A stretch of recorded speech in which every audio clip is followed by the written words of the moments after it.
Boa noite, irmãos. Os irmãos podem abrir as suas Bíblias no texto que nós lemos, em Oséias. Oséias. Vou deixar aberto no capítulo 9. Nós vamos continuar nossa reflexão na exposição de Oséias, observando um tema da série, o amor pactual de Deus por seu povo. Nós temos visto o amor de Deus se revelando de inúmeras formas, com muito cuidado, proteção, muita prosperidade, muita provisão. E mais do que isso, olhando pela luz que nós temos agora, na nova aliança em Cristo Jesus, e olhando para a aliança, a antiga aliança, que foi a aliança que o povo de Israel experimentou com Deus, nós vemos aquilo que Deus requer para ser o seu Deus e para esse povo ser o seu povo.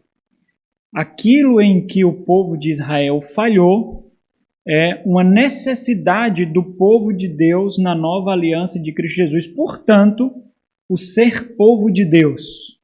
O que significa ser povo de Deus? Significa estar pactuado com Jesus Cristo. Significa ser partícipe da nova aliança em Cristo Jesus. Então, o povo de Deus, como Deus idealizou, não é Israel, não é um judeu, não é o povo da antiga aliança. Ser povo de Deus é ser encontrado em Cristo Jesus, seja depois da sua vinda, ou seja, confiando na promessa. Então nós vemos o amor de Deus, e é importante nós vermos por esse prisma, irmãos, porque nós vemos aqui muito cuidado de Deus para com esse povo. Em nenhum momento nós vemos Deus tratando esse povo de uma forma inferior, de uma forma diferente do que ele nos trataria. Em nenhum momento. Nós não vemos só porque ele faz parte da antiga aliança, Deus derrama sobre esse povo menos cuidado, menos paciência, menos atenção, menos carinho, menos provisão, menos providência, menos prosperidade. Nós não vemos isso em nenhum momento. Porque deveria ficar muito latente, muito claro, que quem falhou foi o povo, quem errou foi o povo. O povo não estava à altura de ser povo de Deus. E aí nós vemos, quando nós analisamos dessa forma, nós vemos então como Deus se relaciona com o seu povo. Deus se relaciona conosco da mesma forma que se relacionou com esse povo, sem a punição, sem o juízo e sem a destruição, mas da mesma forma, com amor, carinho, cuidado, provisão, proteção e providência. Mesma forma, nós só não experimentamos, e aí está a grandeza desse amor pactual, porque nós temos o coração também que eles têm, nós temos as inclinações que eles têm, nós temos a rebeldia, nós temos a obstinação, nós temos a cegueira e muitas vezes a insensibilidade, em proporções diferentes, em intensidades diferentes, em tempos diferentes, nós experimentamos, numa medida ou outra, aquilo que esse povo também experimentou. Mas nós vemos o cuidado de Deus com esse amor pactual em nos preservar, apesar de nós mesmos, aquilo que não aconteceu com esse povo que estava pactuado com o Senhor, sobre uma aliança cujo sangue para purificação era de animais, diferente da nossa, cujo sangue é do perfeito Cordeiro, do perfeito Filho de Deus. Então nós podemos fazer esse paralelo e ver o amor de Deus, o cuidado de Deus sendo derramado sobre o povo. Nós continuamos aquela nova sessão iniciada no capítulo 9, versículo 10, que diz assim: achei a Israel como uvas no deserto. Então nós vemos aí uma recordação, nós vemos uma retrospectiva de como Deus se relacionou com Israel. Achei a Israel como uvas no deserto, vi a vossos pais como as primícias da figueira nova, mas eles foram para Baal Peor. E se consagraram à vergonhosa idolatria e se tornaram abomináveis como aquilo que amaram. Então, facilmente nós percebemos duas características marcantes aqui, presente na exortação do profeta. Lembra que esse profeta ele tinha uma característica bem peculiar.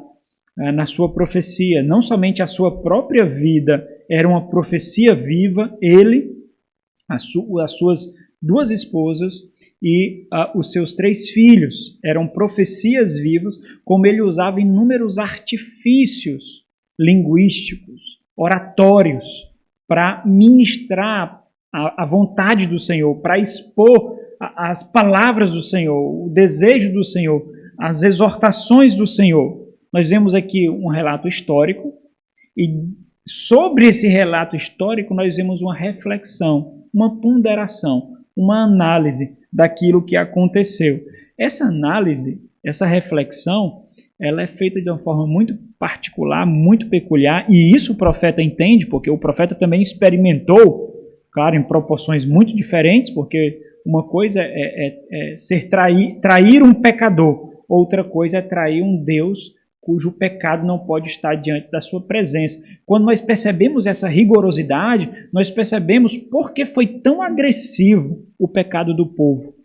Não é a intensidade do pecado, apesar do pecado ser extremamente profundo, intenso e amplo, mas contra quem se peca.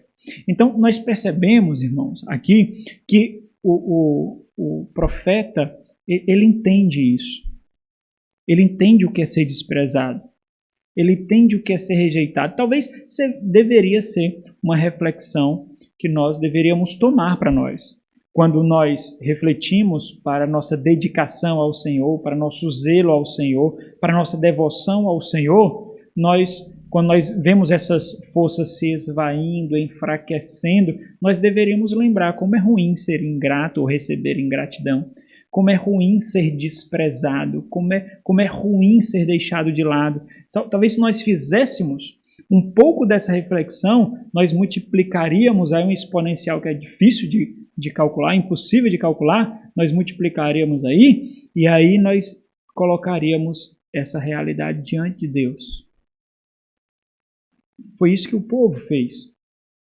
E quando o Senhor faz essa análise, ele faz essa análise de uma forma extremamente afetiva, extremamente emocional. É até difícil colocar na linguagem, né, que a gente usa, porque parece humanizar demais Deus, no sentido de colocar Deus como ser humano, né? Mas esses sentimentos, essas afeições, esse humor de Deus aqui, falando do emocional de Deus, ele é exposto aqui naturalmente porque Deus se revelou através de homens. Deus não se revelou através de animais, Deus não se revelou através de marionetes, Deus não se revelou através de robôs. Então é natural que nós vejamos essas características humanas que faz parte do ser de Deus, porque Deus criou o homem conforme a sua imagem e semelhança. Então nós fazemos aí as separações devidas, consideramos as proporções devidas para não humanizar Deus no sentido de tratá-lo como um parceiro, alguém próximo no sentido de remover a solenidade, de remover a reverência, não é assim, mas entendendo que Deus falou conosco através de homens, não seres sobrenaturais, através de homens que têm as mesmas afeições que nós temos, as mesmas características que nós temos, as mesmas emoções são também experimentadas. E ele falou dessa forma para mostrar o quanto ele foi rejeitado, o quanto ele foi desprezado. O tom do Senhor aqui, ao olhar para a história, é uma história que ele mesmo escreveu, é de tristeza mesmo. É de ver a rebeldia de um povo que ele escolheu amar, que ele decidiu amar. Um povo que era desprezado, um povo que ninguém no mundo sabia que existia, ele tomou para si. Esse povo se tornou uma grande nação, esse povo prosperou e então rejeitou aquele que lhe deu a mão. Então o povo aqui, o próprio povo, lembrando que nós estamos aqui naquele contexto da vida de Oséias, o próprio povo estava sendo exposto aos recortes da história do seu relacionamento com Deus. Então, à medida que o profeta falava para esse povo, gritava a plenos pulmões para esse povo, o profeta recordava ao povo aquilo que os seus pais lhe contaram, aquilo que os seus pais o contaram, e agora ele trazia à tona. E talvez o povo lembrou do relato, mas esqueceu a afetividade, esqueceu o temor, esqueceu a emoção, mas lembrava do relato. O povo esqueceu da dor, o povo esqueceu da graça recebida e lembrava-se apenas do relato frio e seco. Mas o Senhor traz aqui esses recortes para lembrar, e essa retrospectiva, esse relato histórico, ela serve para subsidiar a exortação. A exortação só é mais forte, mais gritante, porque ela está colocada, ela está posta sobre uma história. E eles podem olhar para essa história e ver a mão de Deus, apesar deles mesmos, Deus protegendo, Deus cuidando, Deus munindo de força impossível de ser calculada, porque eles derribavam exércitos poderosos, impérios caíam diante dos seus pés por causa da mão de Deus. Então o tom aqui é profundamente emotivo. O Senhor expressa tristeza, o Senhor expressa pesar. Olha o versículo 13 do capítulo 9, ele diz: Efraim. Olha, interessante, a ideia de que Deus idealizou algo, nós vamos ver hoje também, e eles não ligaram para o plano de Deus. Eu planejei, Efraim, como planejei, seria como Tiro, plantado num lugar aprazível. Então, como eu idealizei a sua vida, o seu relacionamento de prosperidade e dependência comigo, como eu coloquei diante, e eles sabiam disso, todos os relatos, até mesmo do livro da lei, colocavam isso de forma abundante, a prosperidade que eles enfrentariam, apenas dependendo do Senhor. Eles não precisariam fazer esforços sobrenaturais para conseguir a sua prosperidade, as suas bênçãos, a graça de Deus. Eles só precisavam depender do Senhor. Só isso era suficiente. Então, como nós podemos observar, frequentemente a voz do profeta se mistura com a voz de Deus. Ora, nós vemos o Senhor sendo retratado na primeira pessoa, como se Ele mesmo estivesse falando. Ora, nós vemos o Senhor retratado na terceira pessoa, como se fosse o profeta falando dele. Então, essa característica, ela torna ainda mais pessoal, mais incisiva a mensagem do profeta. O que fica latente não é homem que fala, não é voz de homem que o povo ouve. É Deus que está falando, é a voz de Deus que o povo ouve ali. Então, nessa nova sessão, que nós iniciamos no capítulo 9, no versículo 10, nós vemos duas características. Uma retrospectiva, que é um lembrar da história, mostra o cuidado, proteção, prosperidade, provisão. E um tom reflexivo, um tom emotivo, onde o Senhor também expõe que o que ele recebeu de volta do povo foi desprezo, ingratidão, e o povo então receberia a punição. O cenário aqui ainda é o mesmo, irmãos, como em toda a carta. O cenário é judicial, é a dinâmica do tribunal que está diante de nós. Tem as alegações, tem as provas, tem as testemunhas e tem as sentenças, as punições. É isso que nós vemos aqui. Embora toda essa nova sessão ela seja completamente marcada, e aí entra um detalhe diferente no texto que nós iremos analisar hoje, embora toda essa sessão seja marcada por retrospectiva e reflexão, então é um lembrar e uma reflexão sobre o lembrar.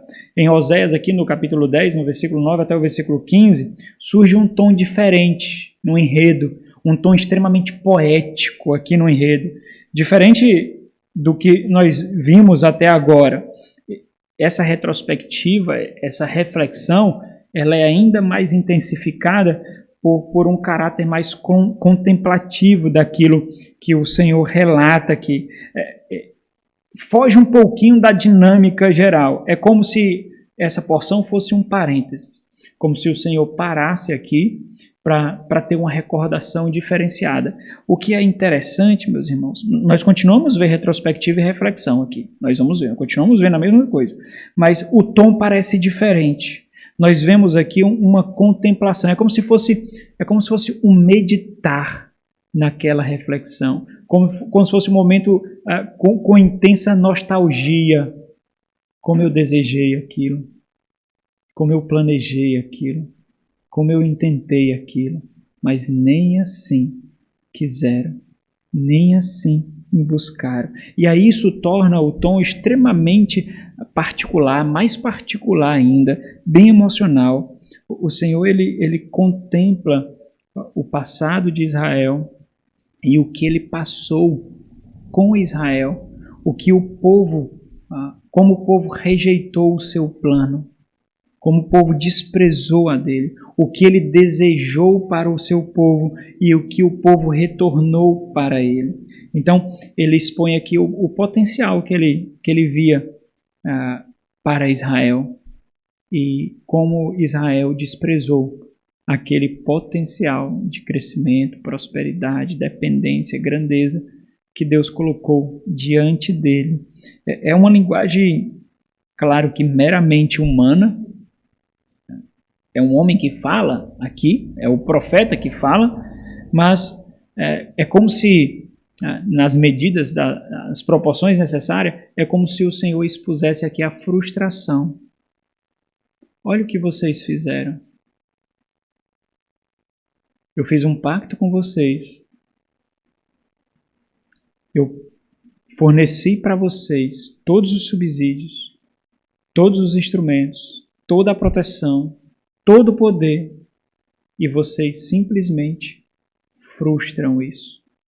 Simplesmente, vocês não me buscam, não dependem de mim. Mas vamos ver como isso se enquadra no enredo todo para os irmãos não ficarem confusos. É claro que essa linguagem de frustração não aplica a Deus, porque frustração faz referência daquilo que não conhece o futuro. Nós nos frustramos porque nós não conhecemos o futuro. Nós nos frustramos porque nós não conhecemos as consequências dos nossos atos e dos atos daqueles com quem nós nos relacionamos. Então, nessa medida aqui, não é a frustração que eu estou me referindo aqui. O que torna ainda mais gritante essa linguagem frustrante de Deus aqui significa que o Senhor está fazendo a exposição evidencial, mostrando provas evidencial e vívidas de que, sem uma obra extraordinária no coração e nas mentes de um povo, Deus nunca teria um povo para si. Porque a inclinação do povo sempre será frustrá-lo. Sempre será. Sempre será não buscá-lo. Sempre será não desejá-lo. Se depender de um povo, o povo nunca o desejará. Então isso fica ainda mais gritante, a necessidade do que aconteceu em Cristo Jesus. Um novo coração e uma nova mente, para que um povo seja completamente dele, para que ele possa realmente chamar um povo de seu. É isso que essa linguagem de frustração traz à tona.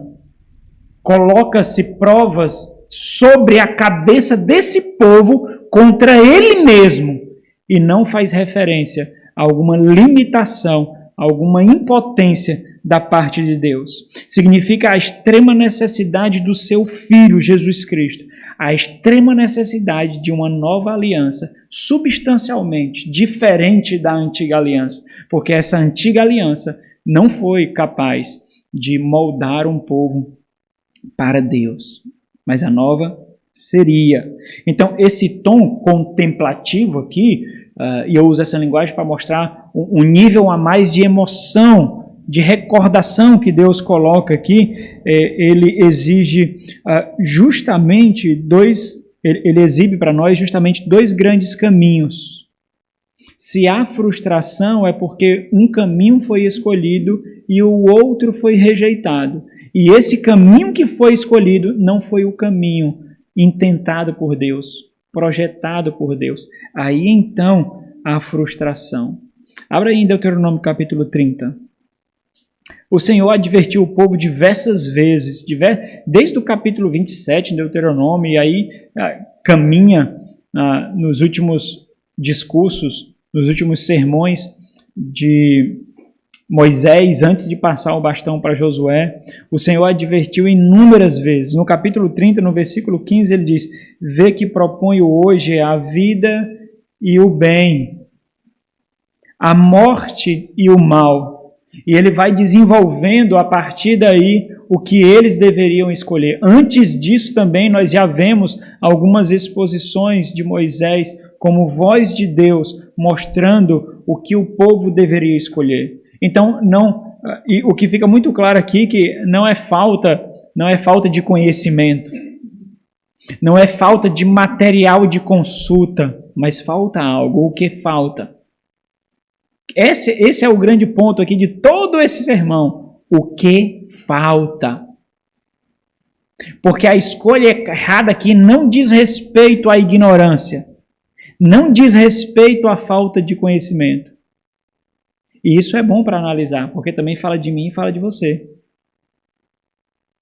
Assim como você, não é por falta de conhecimento, não é por ignorância, mas é por falta de algo. Falta o quê? Não é? Então, esse é o tema da mensagem. Não falta o quê? Né? Vida ou morte, a colheita segue a semeadura. Eu coloquei aqui esse tema por mostrar necessidade. Necessariamente, nós escolhemos aquilo que plantamos. Vida ou morte. Os irmãos percebem que é evidente aqui que o profeta usa uma metáfora da agricultura. E usando essa metáfora, ele torna mais viva a ideia de que a vida é um grande campo. A vida é um grande campo de plantação. Nós estamos num campo imenso, meus irmãos. Cada escolha feita é o arado realizado no campo. É o preparo do campo. É uma semente lançada.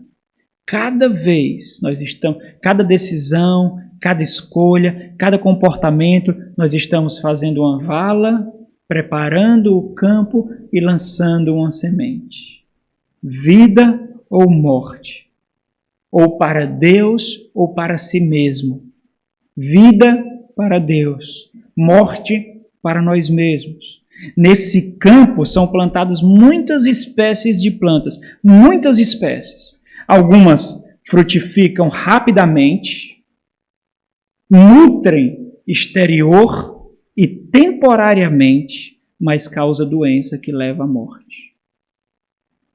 Outras frutificam lentamente, às vezes imperceptível no breve tempo, mas elas nutrem espiritualmente e eternamente. E elas não causam morte, elas causam dependência e levam à vida. Todos os dias nós estamos preparando o campo e jogando a semente. Essas que frutificam rapidamente é aquilo que no primeiro momento nos motiva, mas não necessariamente é para a vida. Ela pode gerar uma doença e levar à morte. Aquelas que precisam de olhos espirituais, elas frutificam lentamente. Muitas vezes nós nem vemos. Tão rápido quanto nós queríamos. Mas elas nutrem espiritualmente, interiormente e eternamente. Essas causam cada vez mais dependência e, invariavelmente, levam à vida. Nesse grande campo tem um Senhor da terra. Esse Senhor da terra, ele orienta qual é a boa colheita. Não é por ignorância, ele orienta o que deve ser plantado, como a terra deve ser arada, como a terra deve ser preparada, e ele mostra quais são as sementes para se ter uma boa colheita. E também ele repreende quanto à má colheita, quanto à má semeadura. Mas o que fica aqui de forma muito latente é a lei natural, ela ainda permanece. A colheita dará o seu fruto segundo a sua semeadura. Essa é a grande lei natural, é invariável aqui. Nós colheremos aquilo que plantarmos. Nós veremos 3 pontos, irmãos. O engano, o ideal e a tragédia.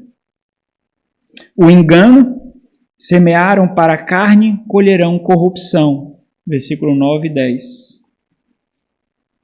A tragédia, a semeadura e a colheita projetada por Deus. É o ideal. Desculpa, o ideal. O ideal, a semeadura e a colheita projetada por Deus, versículo 11 a 12. E a tragédia, versículos 13 a 15. Semearam para si mesmos, colherão destruição. Então, os irmãos percebem que existe dois extremos aqui, o início e o fim, que são recordações. O meio é essa reflexão, essa contemplação, é um recordar do ideal de Deus, o que Deus projetou para esse povo. Então vamos nós, o primeiro, o engano. Para a nossa reflexão de hoje, irmãos, a parte mais importante vai ser essa. Infelizmente é negativa, mas é a mais importante, porque é aquilo que serve constantemente de armadilha para nós mesmos. É o fato de nós nos deixarmos nos enganar por nossa própria carne, por nossa própria cobiça, por necessidades criadas que não levam à vida, mas à morte. E aqui nós vemos retrospectiva, reflexão e punição. A reflexão do versículo 13 ao 15 também é a mesma. Nós vemos retrospectiva, reflexão e punição, destruição. Então, o Senhor expõe algo aqui que, infelizmente, é bastante comum na luta espiritual. Bastante comum. O engano ao discernir o que é bom ou mal. Isso é bastante comum. O engano ao discernir o que é bom ou mal. O que realmente convém aos santos ou não? Essa é uma pergunta que precisa ser respondida naquilo que nós fazemos, na forma como nós vivemos. Qual é o propósito, qual a intenção de fazer o que fazemos ou as escolhas que tomamos? Quais são os propósitos ou qual é o propósito? Para quem vivemos? Então, o engano, ele é colocado diante de nós constantemente, corriqueiramente. E ele vai ser maior ou menor dependendo das motivações do nosso coração, dos propósitos do nosso coração. Mas aqui tem um ponto que eu já me referi para vocês. Esse engano, ele não diz respeito a dúvidas, ele não diz respeito à ignorância. Não é por causa das dúvidas ou da ignorância que nós tomaremos decisões ou fazemos escolhas erradas. Não nessa realidade aqui. Nós não estamos falando de fechar um negócio, nós não estamos falando de fazer uma prova, nós não estamos falando de vender um bem e nós não temos o material necessário, o manual necessário, a descrição necessária do item ali para fazermos a venda, para fecharmos o negócio. Nós não estamos falando nisso. Esse é um engano extremamente sutil, bem mais sagaz. Na verdade, são essas escolhas e essas decisões que expõem as preocupações, né, as ambições e as ansiedades do coração. As escolhas que nós fazemos exibem o coração que nós temos. Essa é a grande verdade da questão. As ambições que nós temos, as ansiedades que nós temos, exibem qual o tipo do coração. Pelo simples fato de, ao fazermos essas escolhas, nós colocamos o foco em nós mesmos.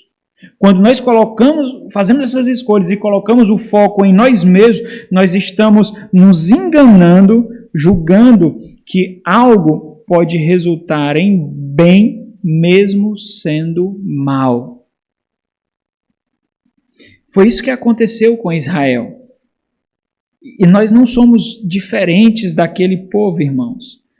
Lembra, faz o paralelo entre nós e Israel.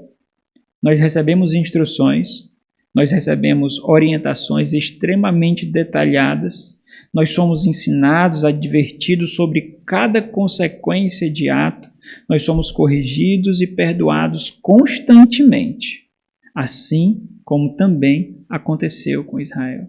No entanto, em detrimento a tudo isso, o discernimento intencional ainda permanece como uma iguaria dificilmente provada por nós e por aquele povo. E simplesmente eles não alcançam o discernimento necessário para tomar as escolhas que eles devem tomar. Então, não é ignorância, e essa é a lógica do raciocínio de Deus.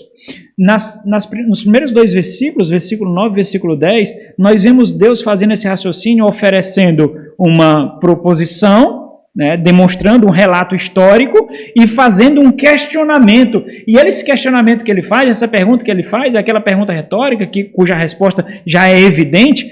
A pergunta que ele faz também remonta à história do próprio povo. Então, o Senhor está fornecendo a evidência ali sobre a qual eles deveriam fazer a pergunta, um questionamento. Esse questionamento ele faz, e esse questionamento está embutido na própria pergunta. A resposta está embutida na própria pergunta ali. E ele quer levar o povo a discernir, ele quer levar o povo a pensar. Então, o ponto do Senhor aqui não é a ignorância que os faz tomar escolhas erradas, mas são as intenções dos seus próprios corações. A grande pergunta é, mas por que eles fazem isso? Nós vamos responder depois dos versículos aqui. Então ele diz assim, ele vai fazer a exposição, certo? Ele diz assim, desde os dias de Gibeá, pecastes, ó Israel, e nisto permanecestes. Permanecer aqui dá a ideia de e lá ficaram. Pecaste, ó Israel, e lá ficaram. Pecastes, ó Israel, e lá resistiram. Lembra da ideia de retroceder? Lembra da ideia de conversão? Foi isso que eles não fizeram. Pecastes desde Gibeá, e lá permaneceste de pé. Literalmente quer dizer ficar de pé. E lá permanecestes de pé. E lá resistiram. E não retornaram. Retornar aqui é a ideia de conversão que nós temos no Novo Testamento. Conversão no Novo Testamento nós não vemos, como no Novo Testamento, nós não vemos no Antigo Testamento. No Antigo Testamento nós vemos essa ideia de retroceder, de retornar, por causa dos ritos, por causa das cerimônias, então seria retornar às práticas. E as práticas, por sua vez, deveriam exibir o coração, né? Então tem uma ligação. Nós só encontramos essa realidade profunda no Novo Testamento, que conversão é realidade espiritual, é uma transformação espiritual. Aquilo que no Antigo Testamento os símbolos deveriam exibir, né, e não só feito externamente. Então ele diz, desde os dias... Lembra de Gibeá, irmãos? No capítulo 9, no versículo 9 nós falamos, Gibeá é aquela cidade da tribo de Benjamim, onde a concubina do levita foi abusada, né, e ele partiu as partes ali da concubina em 11 partes, 12 partes e distribuiu para todas as tribos, mostrando a perversidade, a que ponto chegou o povo de Deus. É importante os irmãos lembrarem quando isso aconteceu. Aconteceu no livro de Juízes, o relato. Juízes, o tempo de Juízes está colado ali com a posse da terra prometida. Então, eles tomam posse da terra prometida, o período seguinte é o período dos juízes, quando Josué morre, e então o Senhor levanta juízes para direcionar o povo. Olha a brevidade, desde quando eles tomaram posse de tal prática.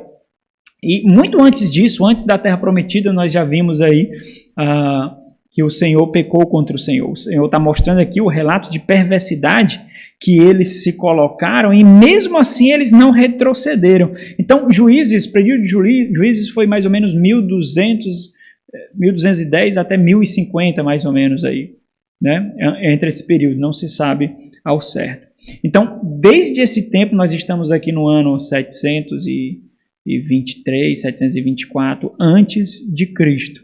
Então,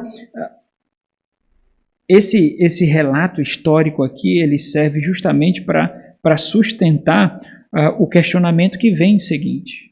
Pecastes, ó Israel, desde Gibeá, e lá permanecestes. Aí ele diz, a pergunta é justamente para mostrar assim, e o que vocês esperariam? Por quê? Lembra lá em Juízes 19, acontece essa desgraça. No capítulo 20 e 21 vem um relato da guerra, porque as 11 tribos responderam com guerra contra a tribo de Benjamim, especialmente a cidade de Gibeá.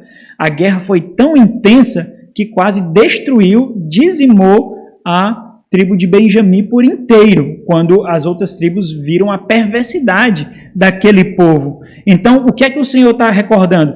Lembra do que aconteceu lá, da perversidade que vocês fizeram lá? O que vocês tiveram de volta? Guerra, morte, destruição. Mas o ponto do Senhor é para fazê-los pensar que, mesmo vivendo assim, eles esperariam ter o quê? O que vocês esperavam? Esse é o ponto da questão. Vocês pecaram e lá permaneceram. E aí vem a pergunta. A peleja, literalmente quer dizer guerra, a guerra contra os filhos da perversidade não há de alcançar-te em Gibeá? Ele não está falando que algo que vai acontecer, não. Ele está se colocando naquele período da história dizendo, e vocês achavam que a guerra não iria alcançá-los? Vocês plantaram isso e vocês achavam que colheriam o quê? Que vocês iam colher o quê? O ponto do Senhor aqui é muito simples. Observem o que vocês semearam, pois é isso que vocês colherão. Será que vocês estão tão entorpecidos, envenenados por si mesmos, que consideram a irrealidade de que vocês colherão aquilo que vocês não plantaram? Essa é a lógica do raciocínio da profecia aqui, meus irmãos, da exortação. Por que vocês não aprenderam com a própria história? Aqui já trazendo a aplicação da história deles. Ou seja, se vocês colheram a tempestade por plantarem o que vocês plantaram, aqui vocês estão plantando a mesma coisa, vocês esperam colher o quê? A semelhança do que aconteceu lá acontecerá aqui, só que numa proporção jamais vista, jamais imaginada. Por que vocês julgam que plantando a mesma semente colherão uma espécie diferente? Meus irmãos, esse ponto é extremamente intrigante, porque isso mostra um tipo de ignorância espiritual que não é permeada, não é encharcada por falta de conhecimento, mas por falta de temor. Por falta de temor. Porque esse tipo de ignorância não nos move a tal ponto de buscar discernimento, de buscar entendimento sobre a necessidade que nós temos. Mas nos entorpece, sabe? Nos deixa completamente paralisados. Mas não é paralisados como imóveis, mas paralisados para buscar o Senhor e completamente móveis para buscar nós mesmos. Ao ponto de não conseguir fazer uma reflexão tão simples. Isso aqui está num versículo, irmãos. Extremamente simples. Seria a mesma coisa de dizer assim, olha, presta atenção. Você lembra daquele acidente que você teve? Você saiu de casa de madrugada com sono. Você se lembra o que causou? Sua família foi para o hospital, quase você perde a sua esposa. Por que você continua fazendo a mesma coisa? Reflete, pensa. Então, é uma reflexão extremamente simples que o Senhor quer levá-los a ter. E aí vocês podem ver o nível de degradação em que o povo se encontrava, a ponto de não discernir. Agora, qual é a pergunta aqui que nós fazemos? Vamos versículo 10, quando ele diz assim, a punição, né? Castigarei o povo, aqui já a consequência seria a colheita. A consequência, a colheita da carne que eles plantaram, então a colheita seria de corrupção. Né? Quando eles castigarei o povo na medida do meu desejo. Castigarei o povo como bem me aprouver. Como o Senhor castigará o povo? Ele diz, congregar-se-ão. As nações se ajuntarão. Contra quem? Contra eles. Contra Israel. Contra os povos. Quando eu os punir, a ideia de punir aqui, irmãos, é amarrar. É acorrentar mesmo, que foi isso que aconteceu, que já traz essa ideia do cativeiro. Quando eu o punir por causa de sua dupla transgressão. Então, qual foi a transgressão aqui? O abuso da concubina em Gibeá e a guerra entre as nações. São as duas transgressões que ocorreram aqui. A pergunta para a gente, talvez seja a pergunta mais importante do sermão de hoje, porque tantas e tantas vezes eles experimentaram esse engano até não haver mais tempo de arrependimento. Essa pergunta é importante para você também, porque eu não sei em que pé você está. Porque tantas e tantas vezes eles experimentaram esse engano até não haver mais tempo de arrependimento. A resposta é muito simples. Por falta de discernimento intencional. Não é espiritual, não. É discernimento intencional. Porque se eles tivessem o discernimento intencional para Deus, eles buscariam solucionar essa ignorância, esse coração duro, essa falta de temor. Porque muitas vezes nós escolhemos pelos nossos filhos e não pelo Senhor. Porque muitas vezes nós escolhemos pelo nosso cônjuge e não pelo Senhor. Porque muitas vezes nós escolhemos pelo nosso trabalho e não pelo Senhor. Porque muitas vezes nós escolhemos por qualquer outra coisa e não pelo Senhor. Por que nós fazemos isso? Porque nós não conseguimos discernir as consequências. Porque a intencionalidade não permeia no nosso coração. Nós não somos intencionais para o Senhor. Nós somos intencionais para nós mesmos. Porque se nós fôssemos intencionais para o Senhor, todos os nossos discernimentos, todas as nossas escolhas e decisões passavam pela peneira da piedade, pela peneira da glória do Senhor, todas. E se não fosse glorificar o Senhor, lá ficava, lá parava, lá permanecia. Não vai passar. Não vai passar. É por isso que nós defendemos tanto o nosso pecado. É por isso que nós defendemos tanto aqueles que são os nossos e estão em pecado. É por isso que nós defendemos. Nós queremos que eles sejam aceitos por sua própria maldade, por sua própria sujeira, por mais que eles não glorifiquem o Senhor. Nós queremos que eles sejam aceitos. E nós queremos empurrar a goela abaixo. Por mais que eles não glorifiquem o Senhor. Por mais que eles demonstrem uma sujeira muito profunda, nós empurramos goela abaixo. Por quê? Porque a nossa intenção é para nós mesmos. Não é para o Senhor. Não é. O que é isso, irmãos? Isso é semear para a carne. Isso é semear para a carne. Enterre um pedaço de carne. O que acontece? Apodrece. É isso que você vai colher. Tapuru. Bichos. Podridão. Corrupção. Agora vai demorar a sair do buraco.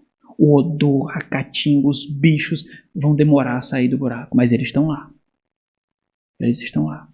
Quantos anos se passaram? Juízes, Gibeá, até Oséias aqui.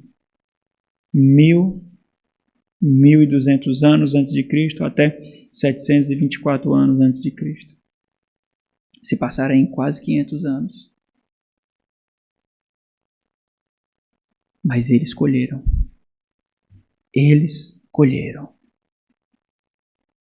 Plantaram para a carne e colherão corrupção. Essa é a mensagem mais importante de hoje. Esse é o centro da mensagem de hoje. Pode dormir agora. A partir de agora, se você quiser dormir, você já pode dormir. Porque se você ouvir isso daqui, já é suficiente. Eu poderia acabar o sermão aqui mesmo, não teria problema nenhum. Mas entenda, se você plantar para a carne, você pode fazer todos os discursos eloquentes, você pode me convencer, você pode convencer essa igreja, porque você se convence a si mesmo. Inúmeras vezes eu sei disso, porque eu me convenço também, eu me convenço direto. Mas um dia você colherá corrupção.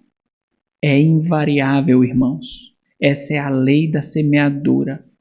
Essa é a lei natural das coisas que a própria lógica de Deus implantou na sua criação.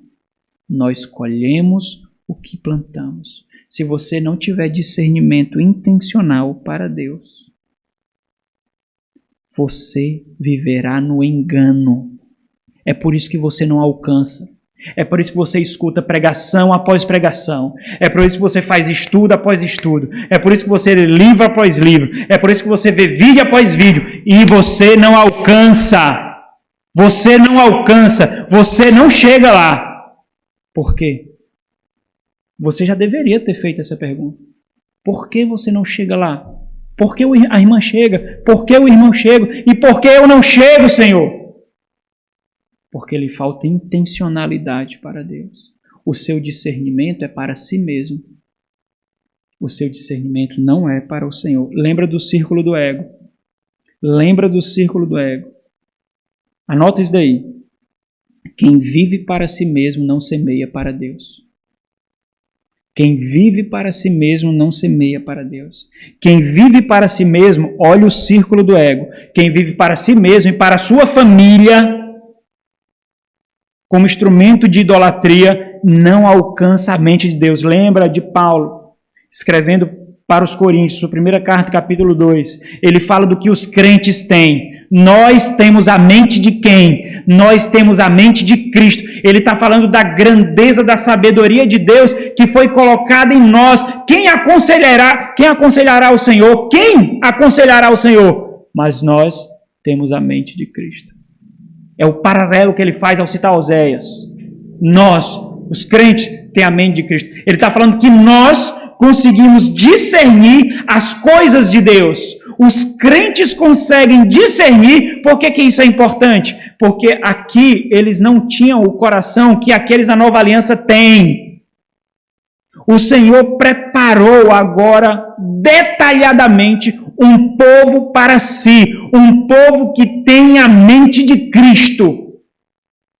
Aqueles que são do Senhor discernem, conhecem a mente de Deus, entendem as coisas de Deus. O seu engano, a sua ignorância, pode estar gritando algo para você. E se você não buscar resolver isso, você um dia pode colher a maior corrupção da história da sua vida. E aqui nós vamos então para o ideal de Deus. Versículo 11 e versículo 12. A semeadura e a colheita projetados pelo Senhor. Essa porção aqui nós não vemos punição. É evidente que o ideal de Deus não era punir o povo que escolheu para si. Nós vemos retrospectiva e reflexão. E aqui nós vemos, meus irmãos, esses versículos, o 11, o 12 e o 13, são os 3 versículos carregados de maior emoção. É o que Deus recorda da história de amor que Ele queria ter com esse povo, que Ele planejou ter com esse povo. E nós devemos fazer isso quando nós formos forjar a nossa intencionalidade, irmãos. A nossa vida, quando for construir a nossa história. Então, embora nós percebamos esse tom um pouco nos outros versículos, nesses versículos aqui, eles são mais realçados. É como se o Senhor ele estivesse recordando aquilo que ele idealizou para o povo, o que ele intencionou para o povo. Por isso que esses versículos eles são construídos em uma forma poética, em forma de poesia. Ele diz assim, por que Efraim? Porque Efraim era uma bezerra domada, era uma bezerra bem treinada, que gostava de trilhar. Ele está falando aqui daqueles animais que ficavam rodeando o cereal para debulhar ali o cereal e o trigo, né? Essa condição, ele está dizendo para o povo, a condição que eu lhe coloquei era agradável para você. Não existia jugo sobre os seus lombos. Não existia jugo sobre suas costas. E quando ele usa essa linguagem mais na frente de jugo, coloquei o jugo sobre a formosura do seu pescoço, a ideia de que eu lhe tomei por servo. Eu lhe tomei para ser meu servo, eu lhe tomei para ser fiel a mim. Coloquei jugo sobre a formosura do seu pescoço. Atrelei Efraim ao carro, a ideia de que faça para fazer a minha vontade. Judá lavrará e Jacó lhe desfará os torrões. Então, ele está mostrando aqui toda aquela cena de uma colheita. A ideia de arar, a ideia de jogar a semente, a ideia de fechar as valas das terras para que nasça o fruto e a ideia de debulhar o trigo, debulhar o cereal, de pisar o trigo. Ele está mostrando que o Senhor escolheu esse povo para viver num relacionamento harmônico com Ele. Um relacionamento em que ele se agradaria do trabalho que fazia e Deus se agradaria em tê-lo escolhido como povo. Então, o Senhor não somente escolheu esse povo para ser seu, mas ele orientou. Ele ensinou o que e como eles deveriam fazer. E mais, agindo dessa forma, eles teriam uma boa colheita garantida. É assim que acontece aqui também, não é? É assim que acontece aqui, a semelhança do que aconteceu lá diversas vezes. E ele disse agora, como Senhor da terra, ele dá a sua orientação. Então disse: semeai, plantai para vós outros em justiça. E naturalmente ele está mostrando uma das características, um dos atributos do próprio Deus. As obras dele. O povo deveria expor o próprio Deus. Como o povo exporia Deus, fazendo aquilo que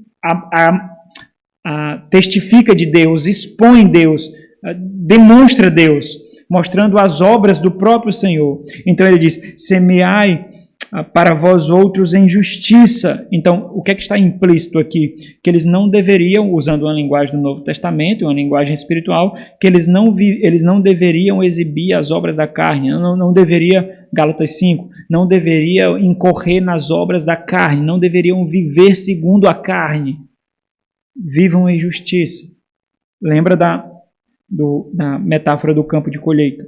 E aí ele diz, então, se vocês fizerem isso, o que vocês ceifarão? E aí vem a linguagem pactual. Misericórdia aqui é hesed, é aquele amor pactual. Olha o que eles escolheriam. Eles ceifariam segundo o quê? De acordo com o pacto, de acordo com o amor pactual. As bênçãos pactuais eles escolheriam. Isso significa dizer que eles seriam o povo de Deus e Deus seria o seu povo. E ele demonstra como isso deveria ser feito. É interessante essa linguagem aqui, porque é uma linguagem que nós vemos muito claramente no Novo Testamento e alguns poucos episódios nós vemos no Antigo Testamento. Aqui está mais implícita, né? Quando ele diz arai, a ideia é de cultivar, né? Então, arai é cultivar, é preparar o campo, arem o campo. Mas que campo e de que forma? Campo de pocio é um campo que nunca foi plantado, é um campo que nunca foi preparado, é um campo que nunca foi arado. Então, olha a ideia que ele está dizendo. Ele está demonstrando que o povo deve viver essa semeadura e essa ceifa como? Por fé. Arai, preparai o campo de pocio, o solo ainda não plantado, o campo que será plantado pela primeira vez. O Senhor está ensinando aqui a necessidade do instrumento da fé para a semeadura da vida do seu povo.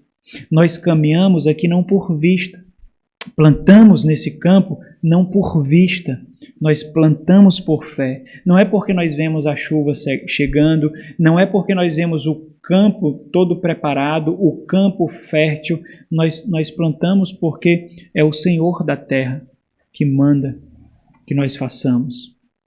É como se ele estivesse dizendo: preparem o campo, mesmo quando o terreno é árido, mesmo quando a terra está seca. Preparem o campo, mesmo quando não vem a chuva chegando. Preparem o campo, confiem em mim. Então, essa semeadura e essa ceifa é feita por fé, justamente para fazer o contraste do que eles estavam fazendo. Eles estavam escolhendo frutos que nasciam, frutificavam rapidamente. Eles estavam escolhendo frutos que nutriam exteriormente, mas o fruto que frutificava lentamente e que nutria espiritualmente, eles estavam rejeitando, porque os seus olhos não conseguem ver como eles queriam. É assim que o povo de Deus vive, meus irmãos, sempre observando as instruções do Senhor. O nosso manual, a palavra de Deus. E isso é importante dizer, porque isso não quer dizer que nós vivemos às cegas, não. Porque nós já temos todas as orientações. Nós já temos toda a visão de como nós devemos viver, o que nós escolheremos e o que nós teremos. Isso também acontece conosco, seja para o povo da antiga aliança, seja para o povo da nova aliança. O Deus é o mesmo, nessa questão não muda. Nós fazemos a vontade de Deus e Deus derrama as suas bênçãos sobre nós. Essa é a grande realidade. Mas por fazer a vontade de Deus, nós temos uma percepção extremamente diferente do que são as suas bênçãos. Não são tesouros que esse mundo corrói. Não são. As grandes bênçãos são tudo aquilo que nos coloca em mais intimidade e proximidade com Ele. Essas são as bênçãos. Porque quanto mais perto nós estamos do Senhor, quanto mais íntimo está nosso relacionamento com Deus, mais nós perceberemos que nós não precisamos de nada desse mundo. Nós não precisamos de nada. Podem tirar. Podem tirar. Tire a minha saúde até. Tire a minha vida até. Pode tirar. Não me faz falta. Só não tire o Senhor. Agora, olha como é o oposto quando nós não estamos próximos do Senhor. A minha garantia é o meu emprego. A minha garantia é a minha casa. A minha garantia é o meu dinheiro. A minha garantia é a minha profissão. A minha garantia é a minha poupança. É muito diferente. Com o Senhor nós sabemos que continuamos arando o campo, mesmo quando o sol está escaldante, mesmo quando a chuva, mesmo quando a meteorologia diz que não vai chover, nós continuamos. Nós continuamos colocando currículo, mesmo quando ninguém nos chama, nós continuamos colocando. Nós continuamos estudando, mesmo vendo que está difícil alcançar aquilo que nós queremos, nós continuamos fazendo. Porque nós olhamos para Ele. É Ele que é a nossa força. Nós fazemos por fé. E ele continua, porque é tempo de buscar ao Senhor. Porque é tempo de buscar ao Senhor, até que Ele venha e chova a justiça sobre nós. Irmãos, esse tempo não chegou ainda. O Senhor veio à sua primeira vinda, mas esse tempo não chegou ainda. A justiça foi derramada de forma gotejada sobre nós.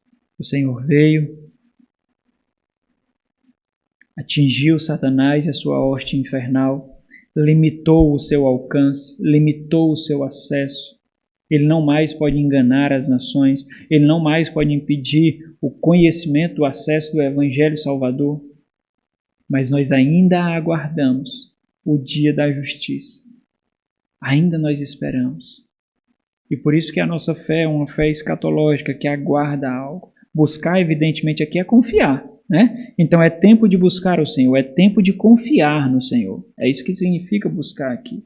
Esse era o ideal de Deus para o povo de Israel. Por isso que isso não significa frustração. Porque o Senhor não estava olhando para esse ponto da história, irmãos. O Senhor estava olhando para a sua conclusão, para a consumação do seu plano. O Senhor não foi frustrado aqui. Então, observando o progresso da revelação do Senhor, nós percebemos que o Senhor está mostrando a profunda necessidade da criação de um povo que nasce em Cristo. Um povo que será completamente parecido com seu filho, que ele o ama, ele é o seu amado, e o filho também ama o pai, e eles têm uma harmonia vital e eterna, impossível de ser separada, a não ser por algum momento, por causa do nosso pecado naquela cruz, onde houve uma separação cósmica jamais vista, jamais experimentada. Essa foi a grande obra realizada para criar eu e você, com novos corações, novas mentes, para que nós pudéssemos entender que a nossa vida não é sobre nós, não é a nosso respeito. Nós estamos arando um campo que não é nosso. Nós estamos plantando um campo que não é nosso. E nós aguardamos a chuva, a grande chuva que um dia virá. E ali nós experimentaremos a maravilhosa colheita do Senhor. O Senhor criou um povo para chamar de seu. O Senhor criou um povo em que esse engano não tem poder sobre ele. Esse engano aqui não tem poder sobre você. Não tem poder. Esse engano que escravizou esse povo não tem poder sobre você. E Deus projetou para que assim fosse, limitando o poder do pecado sobre os seus. Um novo povo, um povo que realmente ele pode chamar de seu. A própria revelação mostra que esse povo, que Deus chamaria de seu, não era Israel. Porque circuncisão na pele, circuncisão exterior não era suficiente. Suficiente circuncisão do coração, circuncisão interior. E ele também garantiu isso. Então o que traz à tona aqui não é a frustração de Deus, mas é mostrar a grande necessidade do agir extraordinário de Deus para criar um povo em que realmente esse povo possa dizer: esse é o meu Deus. E Deus possa dizer: esse é o meu povo.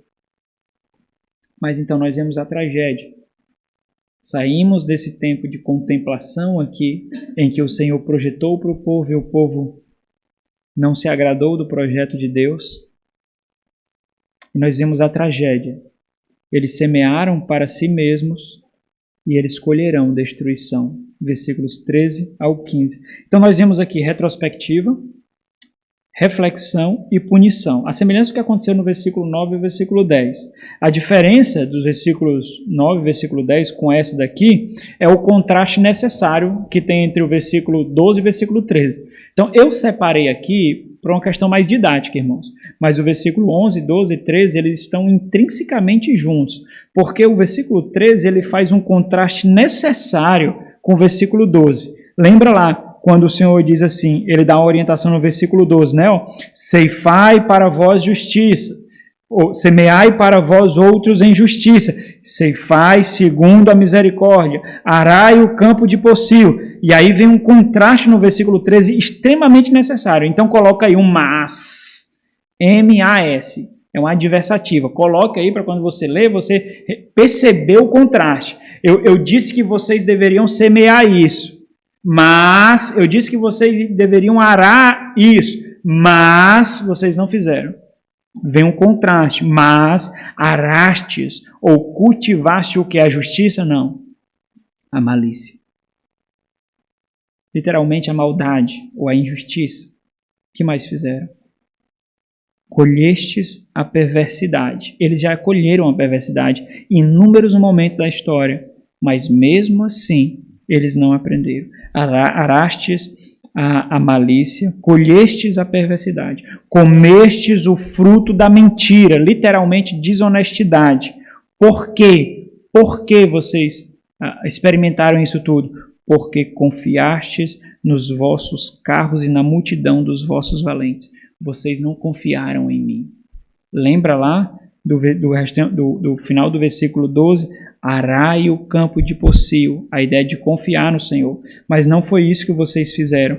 Vocês confiaram nos vossos próprios carros. Carros aqui é carro de guerra, seria carruagem de guerra, né? Vocês confiaram nos seus próprios carros e na multidão dos seus soldados e na multidão dos seus heróis. Vocês não me buscaram, pois então vocês colherão segundo a escolha que vocês fizeram. E aí a punição, a partir do versículo 14, é a colheita deles. Qual é a colheita deles? É a desgraça.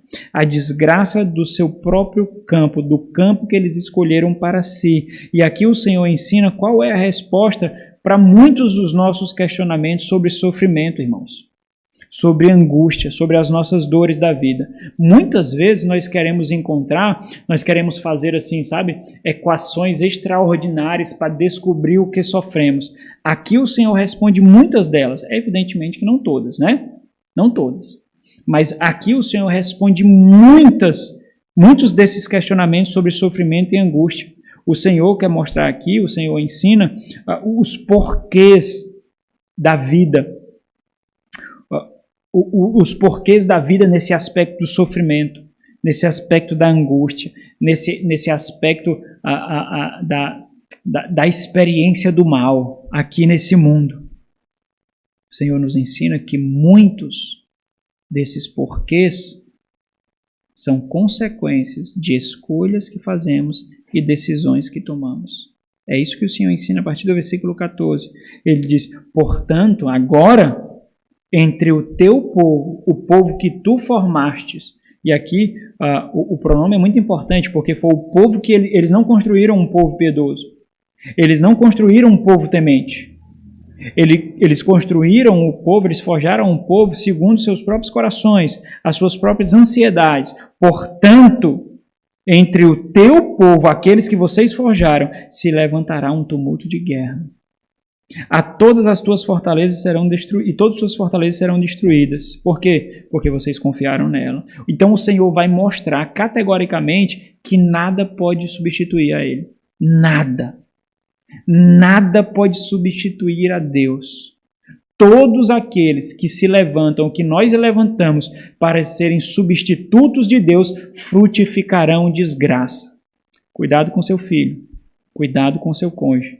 Cuidado com aqueles que você se relaciona. Cuidado com o seu trabalho. Cuidado com seus estudos. Cuidado com seus bens. Porque se assumir o lugar de Deus, desse mesmo recurso, dessa mesma pessoa, você colherá a desgraça. Dentro de vós, entre vós, sairá tumulto de guerra. É o Senhor está dizendo aqui. Aqueles em quem vocês colocaram a confiança de vocês, esses serão instrumentos de destruição de vocês. Olha, meus irmãos, é difícil para a gente captar a grandeza da desgraça que o Senhor está falando aqui, mas ele descreve brevemente aqui. E todas as suas fortalezas serão destruídas. Como? E ele dá um relato. Ele está mostrando um feito que eles experimentaram, que eles conhecem, e possivelmente é um que está colado ali com o tempo de Oséias, está bem próximo do tempo de Oséias, então eles sabiam experiencialmente o que o profeta Oséias estava falando. Eles sabiam claramente, Oséias não está contando aqui uma ilustração, digamos que isso aconteceu. Ele não está contando, ele está mostrando um fato histórico, um relato histórico. Lembra quando eu faço para vocês aqui algo desse tipo? Eu digo assim, olha, lembra da escolha que o irmão tal fez? Olha como é que ele está agora. Alguns irmãos já saíram daqui por fazerem escolhas desse tipo e daquele tipo. Como eles estão agora? Alguns irmãos já saíram daqui, algumas pessoas já saíram daqui buscando as suas próprias vontades e não se quiseram submeter à igreja. Olha o que eles escolheram, e vocês conhecem esses. Vocês sabem como essas pessoas estão. Então é isso que o profeta está fazendo aqui. Ele lembra de uma guerra, um massacre que aconteceu ali pertinho da história deles. Nós não sabemos o certo, quando foi ou como foi, mas todos os indícios, até realmente pela nomenclatura da pessoa e do lugar, dá a proximidade da época, que quando ele diz, e todas as tuas fortalezas serão destruídas. E ele vai dizer, como? Como Salmã destruiu a Bet-Arbel no dia da guerra. O que foi que aconteceu ali quando ele destruiu? Ele diz, as mães ali foram despedaçadas com os seus filhos. Meus irmãos, não é possível a gente saber as referências exatas aqui. Muito pode ser que Salmã aqui tenha sido ou um poderoso assírio. Se foi isso aconteceu bem breve ali, porque Samaria é a capital do Reino do Norte e foi a última cidade a ser tomada pelos assírios. É tanto que o povo da Babilônia nem chegou lá sequer.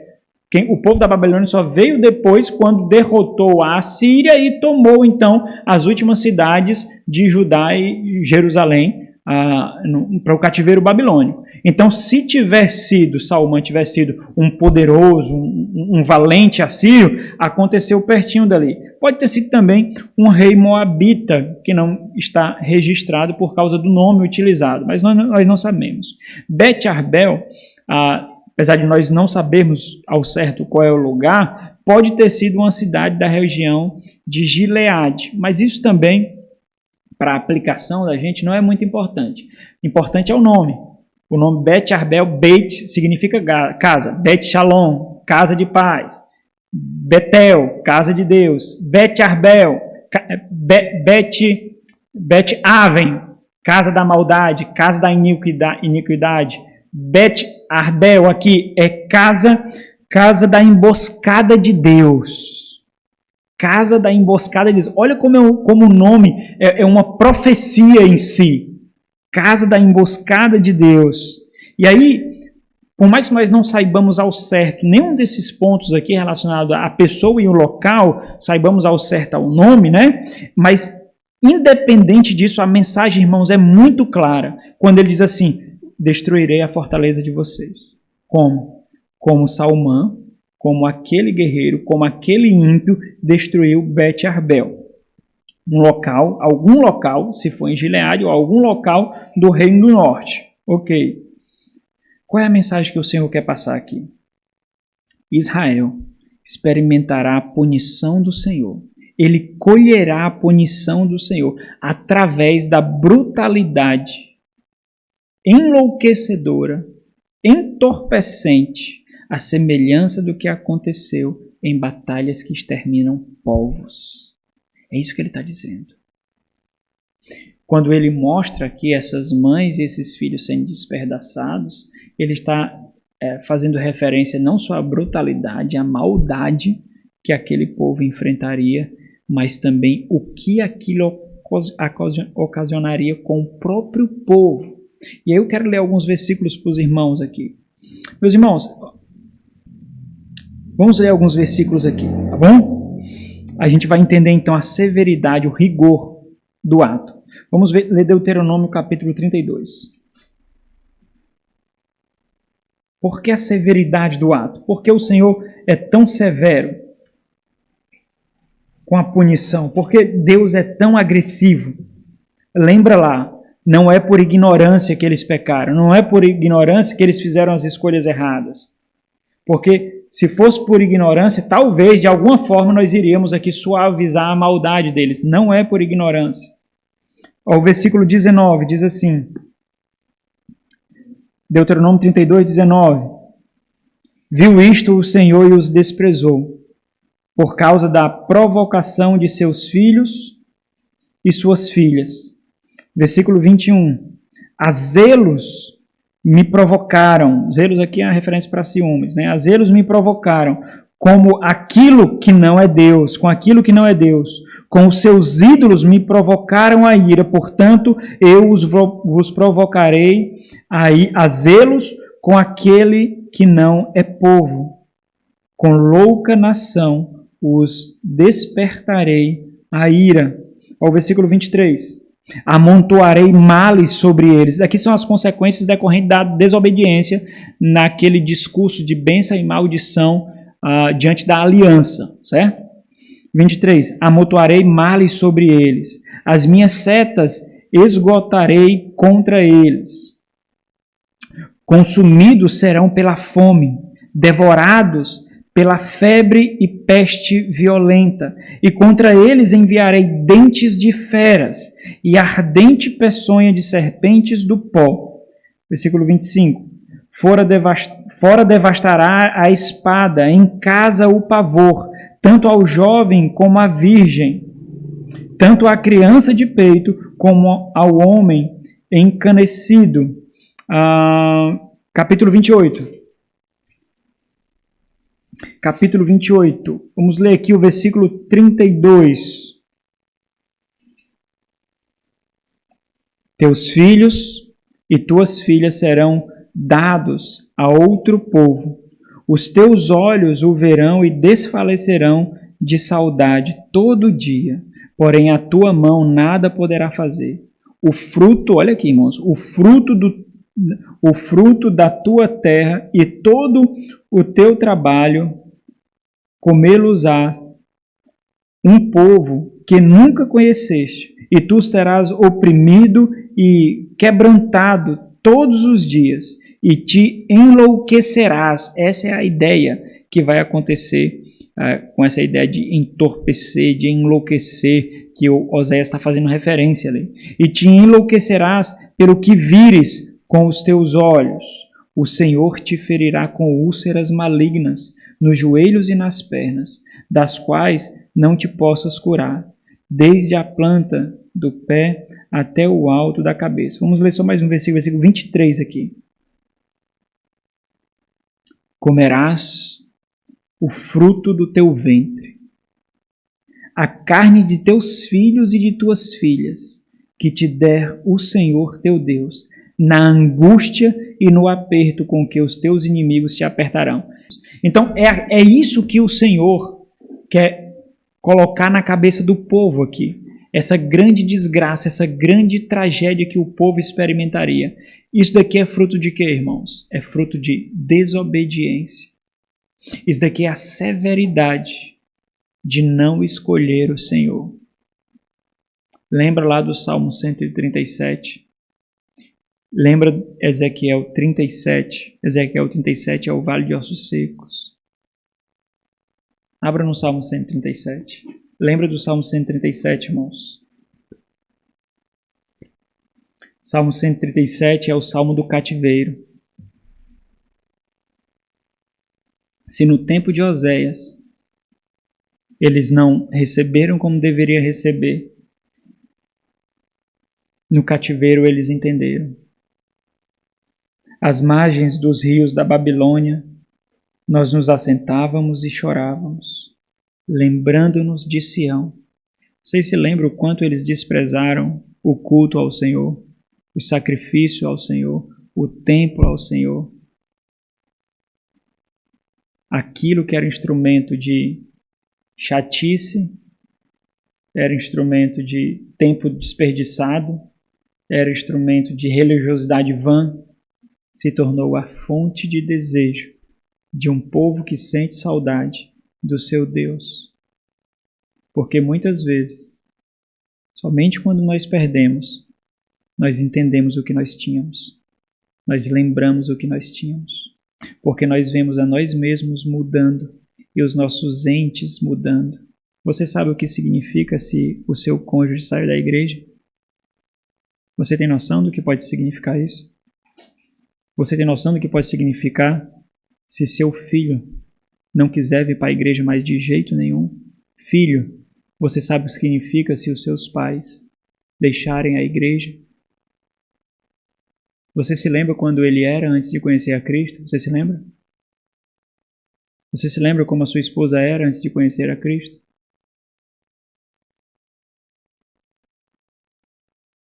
Muitas vezes, irmãos, nós não chegamos à profundidade do valor e da gratidão que nós temos pelo que temos. Porque para nós se torna comum. Para nós se torna algo banal. Nós não ingressamos isso no sentido da nossa vida, na realização da nossa existência. Parece algo distante demais para nós.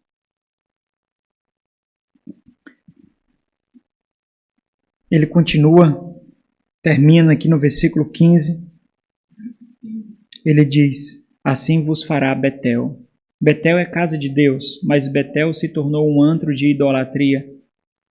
Assim vos fará Betel, por causa da vossa grande malícia. O mesmo termo usado algumas vezes aqui para falar de injustiça. Só que tem uma construção aqui nesse ponto muito interessante. Existem dois termos com a mesma tradução. Seria assim: por causa da vossa malícia e malícia. Quando isso ocorre na língua hebraica, dá a ideia de intensidade, de grandeza. É a mesma palavra usada em Gênesis capítulo 3 para falar das dores de parto da mulher. Quando diz, terás filhos, né, e sofrendo sofrerás. Literalmente significa isso, sofrendo sofrerás, mostrando a intensidade da dor que a mulher experimentaria por causa da queda. Aqui é a mesma construção. Então ele está descrevendo o que se tornou Betel. Assim vos fará Betel, por causa da vossa grande malícia. Então, literalmente seria por causa do mal dos males. Então, ao invés de ser casa de Deus, Betel se tornou a descrição do que é mal. Por causa do mal dos males, ela é a maldade do que é mal. Por isso que esse povo não poderia ser povo do Senhor, porque ficou completamente descaracterizado. Por isso o papel da igreja de supervisionar, de pastorear uns aos outros. Nós constantemente olhamos quem continua firme nos caminhos do Senhor, quem continua se parecendo com Cristo, quem continua sendo embaixador de Cristo. E aqueles que assim não são e assim não se importa, nós não podemos comungar, irmãos. Porque quando nós abraçamos o mal, nós somos atingidos numa medida ou outra por esse mal que nós abraçamos. Isso também acontece com a igreja do Senhor hoje. Como eles sumirão? Assim, com o passar da manhã, é o que ele diz. Assim vos fará Betel por causa da vossa grande malícia. Como o passar da alva, como o passar do amanhecer, assim será o rei de Israel totalmente destruído. Finalizamos aqui, meus irmãos. Vida ou morte? A colheita segue a semeadura. Essa, talvez a maior dificuldade dessa equação é porque o resultado não vem hoje ou amanhã. O resultado dessa equação não vem instantaneamente. O resultado dessa equação nós vemos ao longo da vida. É quando você vê o que o seu cônjuge se transformou e o que ele transformou você. É quando você vê no que o seu filho se transformou e na riqueza de descendência que você forjou. Talvez essa seja a grande dificuldade de enxergar o valor daquilo que nós plantamos no silêncio e no anonimato. Simplesmente porque nós não não podemos semear a carne e colher espírito. É natural que nós colhamos aquilo que nós plantamos. Então, a falta do discernimento intencional para Deus tampa os nossos ouvidos espirituais, irmãos. Nos faz enxergar apenas aquilo que está diante dos nossos olhos, nos torna míopes para as realidades espirituais e nós não vemos aquilo que realmente vale a pena viver. Nós só vemos para nós mesmos. Veja como está a sua família. Veja como está o seu casamento. Veja como estão os seus filhos. Veja como está o seu trabalho. Veja como estão os seus estudos. Veja como está a sua vida na igreja. Observe o que você tem plantado. Observe se você já tem colhido alguma coisa e você não deu a atenção que você deveria dar. Observe o que tem sido essa colheita e observe se você precisa agir para arar o campo de uma forma diferente. Caso contrário, você terá as mesmas colheitas e isso pode ser um prenúncio de uma colheita que você não poderá escapar. Vamos orar, né? Nosso Senhor, maravilhoso Deus, graças te damos, ó Pai. Graças te damos por abrir os nossos olhos, ouvidos, mente e coração. Graças te damos, ó Deus, por vencer as nossas estruturas, as nossas barreiras e nos exortar. Graças te damos, ó Deus, pela esperança que temos por estar em Cristo. Te damos graças porque podemos descansar no Senhor. Te damos graças, ó Deus, porque podemos descansar no nosso Cristo. Saber que Ele fez tudo aquilo que nós não poderíamos fazer. Saber que Ele foi perfeito como nós não conseguimos ser. Sabendo, ó Deus, que Ele preparou para nós uma santa colheita. E que jamais aqueles que estão nele experimentarão a desgraça, a destruição e a maldade. Então, Senhor, rogamos a Ti, ajuda-nos a termos convicção que estamos nele. Porque somente nele nós teremos a colheita da justiça. Somente nele nós veremos a chuva da justiça que em breve chegará. Que o Senhor seja conosco em nome de Jesus. Amém.